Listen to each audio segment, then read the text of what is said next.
असं आहे की आधी आपण अनिवार्य केली होती, काल जो GR काढला त्यात अनिवार्यता काढून टाकली आहे।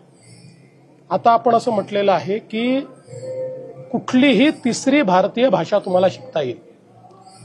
3 भाषेचं सूत्र नवीन जे काही शैक्षणिक धोरण आहे त्यांनी केलं। ज्या नवीन शैक्षणिक धोरणामध्ये मातृभाषा ही अनिवार्य आहे, त्याच्या व्यतिरिक्त 2 भाषा, त्यातली एक भारतीय भाषा असली पाहिजे। एक स्वाभाविकपणे आपल्याकडे इंग्रजी लोक स्वीकारतात, त्यामुळे कुठलीही तिसरी भारतीय भाषा, त्याच्यामध्ये आपण पहिल्यांदा हिंदी म्हटलं होतं कारण हिंदीचे शिक्षक आपल्याला मोठ्या प्रमाणात उपलब्ध होतात, पण आता आपण ती अनिवार्यता काढून टाकलेली आहे। कुठलीही भारतीय भाषा तिसरी भाषा म्हणून शिकता येईल। त्याकरता 20 विद्यार्थी असले तर शिक्षक देखील दिला जाईल, ऑनलाईन पद्धतीने देखील ट्रेनिंग दिलं जाईल।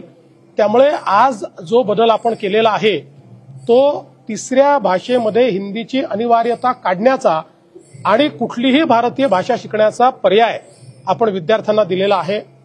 मला एकच गोष्ट सांगायची आहे की आपण सगळे लोक इंग्रजीचा पुरस्कार करतो आणि भारतीय भाषांचा तिरस्कार करतो, हे योग्य नाहीये।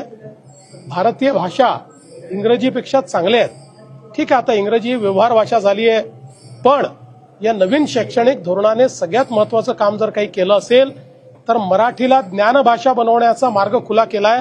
आता आपण इंजिनिअरिंग, अभियांत्रिकी हे मराठीत शिकवायला लागलो, यापूर्वी कधीच नव्हतं।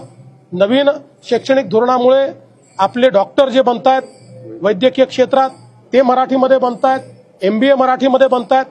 म्हणजे नवीन शैक्षणिक धोरणाने मराठीला वैश्विक भाषा, ज्ञानभाषा आणि अर्थकारणाची भाषा बनवण्याचं दालन उघडं केलंय आणि महाराष्ट्र सरकारने ते स्वीकारलेलं आहे। म्हणून मला असं वाटतं की अशा प्रकारचा विवाद हा योग्य नाहीये।